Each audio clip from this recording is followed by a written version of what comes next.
Welcome back to my channel aspirants UPSC IAS. मैं आज आपको 26 जून 2022 का ठीक है एनालिसिस देने वाली हूँ द हिंदू का। तो चलिए देखते हैं। तो हमको आज फर्स्ट पेज पे ऐसा कुछ नहीं है, सीधे आप पेज नंबर 6 पे आ जाइए जो कि आपको पढ़ना है। उसमें क्या है देख लीजिए। Kerala to have its own regional red list of bird. ठीक है, तो केरला का अपना एक खुद का रीजनल रेड लिस्ट तैयार हो गया है बर्ड के लिए। ठीक है, तो ये इम्पॉर्टेंट है इन्वायरमेंट और इकोलॉजी के पर्सपेक्टिव से। ठीक है, there are 35 threatened birds in the state as per the IUCN list. तो IUCN लिस्ट के अकॉर्डिंग ठीक है कितने 35 थ्रेटन्ड बर्ड्स हैं IUCN के लिस्ट में। वहाँ से इसमें बताया जा रहा है Kerala will soon have its own red list of the bird. ठीक है, अभी केरला का जल्द ही अपना खुद का रेड लिस्ट ऑफ बर्ड हो जाएगा। Kerala bird monitoring collective led by, जो ये लीड किया जा रहा है वो Kerala agriculture university and bird count India conduct करा रही है रीजनल रेड लिस्ट असेसमेंट जो है। Once is get ready Kerala will be the first state to have regional specific red list of the bird. तो ये बहुत ज़्यादा इम्पॉर्टेंट है कि केरला जो है ठीक है देख लीजिए इधर, केरला जो है वो फर्स्ट स्टेट हो जाएगी जिसके पास region specific red list of bird होगा। असेसमेंट जो है वो डन किया जाएगा किसके बेसिस पे, इंटरनेशनल IUCN के बेसिस पे असेसमेंट होगा। ठीक है, तो ये IUCN के बेसिस पे होगा, IUCN के गाइडलाइंस के बेसिस पे। ऐसा PO नमीर जो है हेड ऑफ सेंटर है फॉर वाइल्ड लाइफ स्टडीज़, उन्होंने बताया है। College for other forestry. ठीक है, तो ये भी हो गया। तो ये चीज़ बहुत ज़्यादा इम्पॉर्टेंट थी। ठीक है, according to global IUCN red list, अगर ग्लोबल IUCN रेड लिस्ट की बात करें तो Kerala has 35 threatened species of bird. तो केरला के पास 35 थ्रेटन्ड स्पीसीज़ हैं बर्ड्स के। In the red list headed vulture, कौन कौन से हैं ये देखना है हमें। ठीक है, तो रेड हेडेड वल्चर है, वाइड रम्ड वल्चर है और क्रिटिकली इंडेंजर्ड स्टीप ईगल है। ठीक है, और बानासुर चिलप्पन और नीलगिरी चिलप्पन जो कि इंडेंजर्ड है, और 11 स्पेसीज़ हैं जो कि वनरेबल है। तो ये 35 थ्रेटन्ड स्पेसीज़ है, उसमें क्या क्या शामिल है ये बताया गया है। ठीक है, और ये जो लिस्ट है अकॉर्डिंग टू ग्लोबल असेसमेंट है ये। ठीक है, जो कि रीजनल लेवल पे, ऐसा मिस्टर नमीर जी बता रहे हैं। और Kerala bird monitoring collective planning जो है वो प्रिपेयर किया गया है रेड लिस्ट के लिए स्टेट में। ठीक है, और ये जो है वो डिसेंट्रलाइज प्रोसेस होगा। केरला बर्ड एटलस जो प्रिपेयर किया जाएगा उसमें, तो ये क्या होगा, it will be decentralize process like how Kerala bird atlas was prepare. ठीक है, तो उसके लिए हो गया, ये देख लिया हमने। इसमें बताया जा रहा है, ये भी देख लीजिए कि ये जो conducted as a citizen science driven exercise with participation of 1000 ठीक है वॉलंटियर हैं बर्ड स्पीचिंग कम्युनिटी के। ठीक है, कम्युनिटी के एटलस के प्रिपेयर किया जा रहा है 2015 से लेकर 2020 के बीच में। ठीक है, तो ये हो गया। केरला बर्ड एटलस जो है अकाउंट है वो नियरली 3 लाख रिकॉर्ड किया गया है, जिसमें 361 स्पेसीज़ हैं, इंक्लूड करता है उसमें 94 वेरी रेयर स्पेसीज़ शामिल है, 103 रेयर स्पेसीज़ है, 110 कॉमन स्पेसीज़ हैं। ठीक है, और 44 वेरी कॉमन स्पेसीज़ है और 10 मोस्ट अबंडेंट स्पेसीज़ है इसमें। ठीक है, अकॉर्डिंग टू द एटलस जो most of the endemic concentrated है वेस्टर्न घाट में, while threatening species are seated mostly long the coast. तो ये बहुत ज़्यादा इंपॉर्टेंट था, इसलिए मैंने पूरा एक्सप्लेन आपको अच्छे से किया। दूसरा है Karnataka announces 3 names for the first Kempe Gowda award. ठीक है, तो कैंपे गौड़ा अवार्ड के लिए कर्नाटका ने अनाउंस किया है 3 नाम। ठीक है, इसमें क्या देखना है, कर्नाटका गवर्नमेंट ने सेलेक्ट किया है former Karnataka chief minister SM Krishna, Infosys founder NR Narayana Murthy और फॉर्मर इंडियन बैडमिंटन प्लेयर जो प्रकाश पादुकोण हैं, उनका नाम इसमें सेलेक्ट किया गया है कैंपे गौड़ा इंटरनेशनल अवार्ड के लिए। अगर प्रोनाउंसिएशन में गलत हुआ होगा तो आप खुद करेक्ट कर लीजिएगा, ठीक है। तो कौन कौन इसमें शामिल है ये देख लीजिए। कर्नाटका गवर्नमेंट ने सेलेक्ट किया है, इसमें है चीफ मिनिस्टर जो है, फॉर्मर चीफ मिनिस्टर जो है SM कृष्णा, इन्फोसिस जो फाउंडर है NR नारायण मूर्ति, और former Indian badminton player Prakash Padukone है। कैंपे गौड़ इंटरनेशनल अवार्ड के लिए इनको सेलेक्ट किया गया है। Minister for higher education CR जो अश्वत्थ नारायण वो is also vice president of, वो वाइस प्रेसिडेंट है, ठीक है। तो बस ये 3 नाम हमने जान लिया कि किसको किसको सेलेक्ट किया गया है। देख लीजिए, PM head to Germany for G7 summit. अब प्राइम मिनिस्टर नरेंद्र मोदी जो है G7 समिट के लिए जर्मनी में होगा, उसकी बात की जा रही है। मोदी एंड ट्रूडेऊ में reset India Canada ties that suffered after Ottawa comments on farmers stay. तो इसमें बताया जा रहा है कि प्राइम मिनिस्टर नरेंद्र मोदी और कनाडियन प्राइम मिनिस्टर जो है जस्टिन ट्रूडेऊ वो क्या करेंगे, रीसेट करेंगे टाइज जो है उसको बाईलेटरल टॉक करके, ठीक है। प्राइम मिनिस्टर नरेंद्र मोदी और कनाडियन जो प्राइम मिनिस्टर हैं जस्टिन, ठीक है, वो लोग इसको करेंगे। ये साइड लाइन मीटिंग होगी G7 समिट जो जर्मनी में होगा 26 जून से 27 जून को। ऐसी बात की जा रही है कि वहाँ पे साइड से भी इन्होंने ये बात करके इस चीज़ को सही करेंगे। Relation had come under strain in 2020, और रिलेशन कब स्ट्रेन आ गया रिलेशन में, ये तब हुआ 2020 में, जब जो ये मिस्टर ट्रूडेऊ हैं उन्होंने कमेंट जो किया था, ट्रूडेऊ प्रोनाउंसिएशन वही मैंने बोला एज इट इज़ कि आप उसको करेक्ट कर लीजिएगा क्योंकि नेम किसी का प्रोनाउंशिएट करने में गलती हो सकती है। फॉर्मर प्रोटेस्ट जो हुआ था 2020 में ये बात की जा रही है कि 2020 में जो प्रोटेस्ट हुआ था, तो इस चीज़ को वो साइड लाइन G7 समिट के दौरान साइड से मीटिंग करके इस बात को सुलझाने की कोशिश करेंगे। जो फार्मर प्रोटेस्ट के दौरान उन्होंने जो अपना स्टेटमेंट दिया था उसके ऊपर क्या चीज़ें हुई थी, ठीक है। इसके बाद ये पढ़ना हसीना ओपन्स पद्मा मल्टीपर्पज़ ब्रिज, ठीक है। तो इसमें देख लेते हैं क्या है। इसमें ये देख लीजिए, India allowed Bangladesh prime minister initiative, ठीक है। गवर्नमेंट ऑफ इंडिया ने कॉन्ग्रेचुलेट किया है बांग्लादेश को जो कंप्लीट किया उन्होंने पद्मा मल्टीपर्पज़ ब्रिज को, ठीक है। कॉन्ग्रेचुलेट किया है completion of Padma multipurpose bridge के लिए।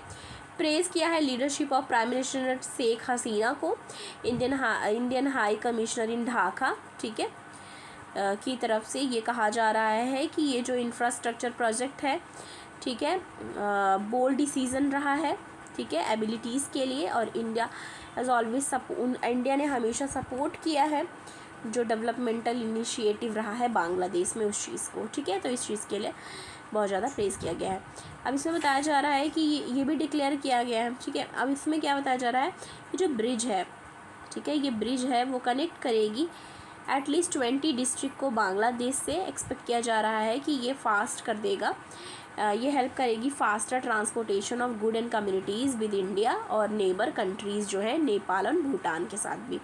तो इस चीज़ ये ब्रिज की बहुत ज़्यादा इंपॉर्टेंस है, ये चीज़ बताया जा रहा है। प्राइम मिनिस्टर ऑफ जो पाकिस्तान है शहबाज शरीफ, उन्होंने सेंड किया है कॉन्ग्रेचुलेटरी मैसेज मिसेस हसीना को और बोला है कि ब्रिज जो है इम्पॉर्टेंट लैंडमार्क है, ठीक है, इम्पॉर्टेंट लैंडमार्क है डेवलपमेंट जर्नी जो कि है फ्रेटर्नल बांग्लादेश के लिए, ठीक है।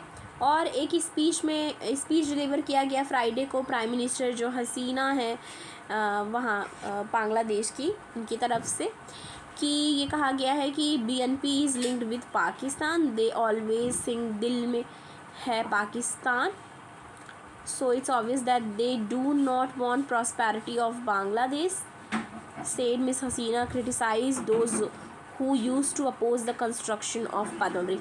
तो मिस्टर हसीना ने उस चीज़ के बारे में बात किया जो अपोज कर रहे थे, जो पद्मा ब्रिज कंस्ट्रक्ट किया गया है उसके बारे में भी उन्होंने बोला कि बहुत सारे ऐसे लोग थे जो इस डिसीज़न के खिलाफ थे। उसके बाद इस पे आ जाइए, इसमें पढ़ना है salt sector crisis pinch livelihood of lakhs, ठीक है। तो इसमें क्या बात करी जा रही है कि Bharat C Rawal president of जो इंडियन साल्ट मैन्युफैक्चरर एसोसिएशन है, ठीक है, तो उन्होंने started his career as salt inspector with the Gujarat government, ठीक है, गुजरात गवर्नमेंट के साथ स्टार्ट किया था। After spending 19 month in government he was attracted toward the salt corporative initiative, तो उन्होंने 19 महीने काम करने के बाद गवर्नमेंट के साथ अट्रैक्ट हुए साल्ट कोऑपरेटिव से इनिशिएट जो हुआ वर्गीस कुरियन के साथ, मिल्क मैन ऑफ इंडिया। आपको पता है वर्गीस कुरियन को मिल्क मैन ऑफ इंडिया भी कहा जाता है, ठीक है। तो इसमें क्या बताया जा रहा है, देखिए, Kurien train mister Rawal at the Sabarmati salt formation society where he join in April 1988। तो ये बताया जा रहा है कि कुरियन ने ट्रेन किया मिस्टर रावल को साबरमती साल्ट फार्मर सोसाइटी जो थी वहाँ पे उन्होंने ज्वाइन किया था अप्रैल 1988 में। Procurement executive as a procurement executive. Nearly 35 years later क्या हुआ, मिस्टर रावल जो है उन्होंने फील किया कि साल्ट इंडस्ट्री जो है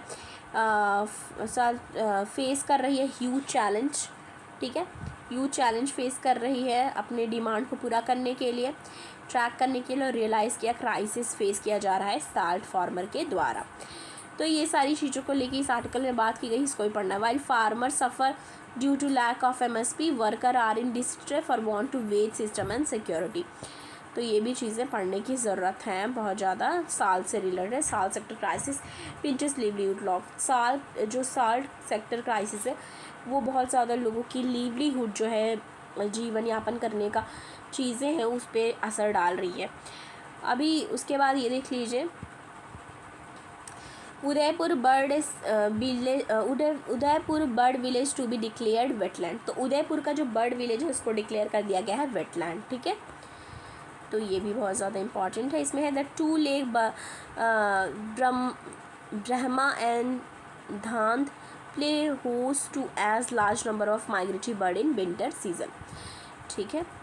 तो इसमें बताया जा रहा है कि जो बर्ड विलेज है रिकॉग्नाइज किया गया था बर्ड विलेज फॉलोइंग कम्युनिटी, क्योंकि कंजर्वेशन एफर्ट रहा है मेना इन उदयपुर डिस्ट्रिक्ट राजस्थान में। उदयपुर डिस्ट्रिक्ट जो है नोटिफाइड किया गया है राजस्थान में, उसको न्यू वेटलैंड घोषित किया गया है। इस चीज़ से ये रिलेटेड है, ये भी इम्पॉर्टेंट है। उसके बाद है Xi to attend Hong Kong hand over celebration. तो बताया जा रहा है कि सी जिनपिंग जो है वो अटेंड करेंगे हांगकॉन्ग का hand over celebration.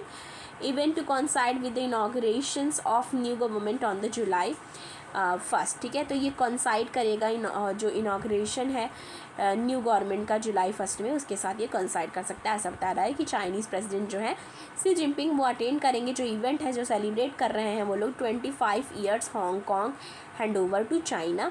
State media report बता रही है सैटरडे को कि communist party looking to showcase its, वो क्या करना चाहती है, शो केस करेगी its control over the city after crushing a democracy moment, ठीक है।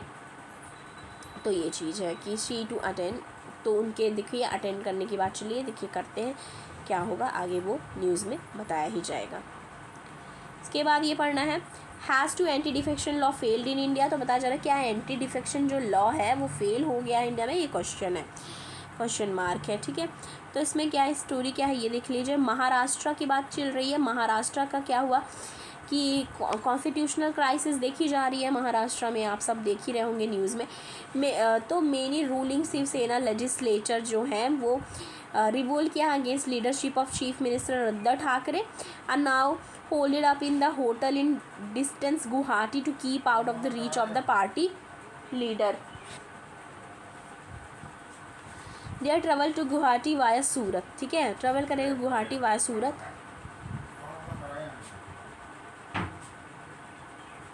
मास defection way so that alternative region that include the BJP to formed in the state. तो ये जो चल रहा है महाराष्ट्र में एंटी डिफेक्शन को लेके, जैसे बहुत सारे जो मिनिस्टर्स हैं वो पार्टी छोड़ के जो जा कर के गुवाहाटी में बैठे हुए हैं, तो उस सारी चीज़ों को लेके ये आर्टिकल है। दूसरा है एक्सट्रीम वेदर। एक्सट्रीम वेदर को लेके आया है कि what account for the deficit in the some areas and the excess rainfall in Assam this monsoon. तो इसमें क्या बताया जा रहा है कि मानसून से रिलेटेड इसमें बताया गया है, ये भी आपको पढ़ लेना है। ये है what will the roll back impact women. तो इसके बारे में भी बताया गया है। इसमें देख लीजिए पूरी स्टोरी क्या है। यूएस सुप्रीम कोर्ट ने फ्राइडे को एंड कर दिया कॉन्स्टिट्यूशनल राइट टू अबॉर्शन, ठीक है। तो यूएस सुप्रीम कोर्ट ने फ्राइडे को एंड कर दिया कॉन्स्टिट्यूशनल राइट टू अबॉर्शन को, ठीक है। ओवर टर्निंग कर दिया है लैंडमार्क जो 1973 रॉ वर्सेस वाडे डिसीजन था, इंश्राइंड किया women right to her body. In this ruling क्या बताया जा रहा है कि conservative dominance courts supreme court of the United State जो है, ठीक है, उन्होंने कहा कि constitution does not confer a right to abortion. उसमें बताया जा रहा है कि कॉन्स्टिट्यूशन जो है वो कन्फर नहीं करती है राइट टू अबॉर्शन, और and the authority to regulate abortion is return to the people and their elected representative. तो ऐसा बता रहे हैं कि ये अथॉरिटी जो है वो रेगुलेट करेगा।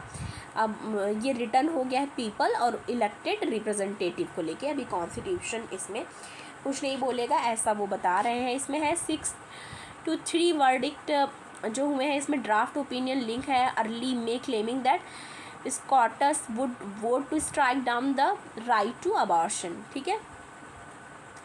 Also overturn on the Friday Planned Parenthood versus जो केस था 1992 में, उसमें भी बताया जा रहा है कि while anti abortionist led by the former president Donald Trump, anti abortionist जो था president Donald Trump cheer the judgement, pro choice advocate and woman right bodies, ठीक है, decried whom calling the horrifying decision, ठीक है।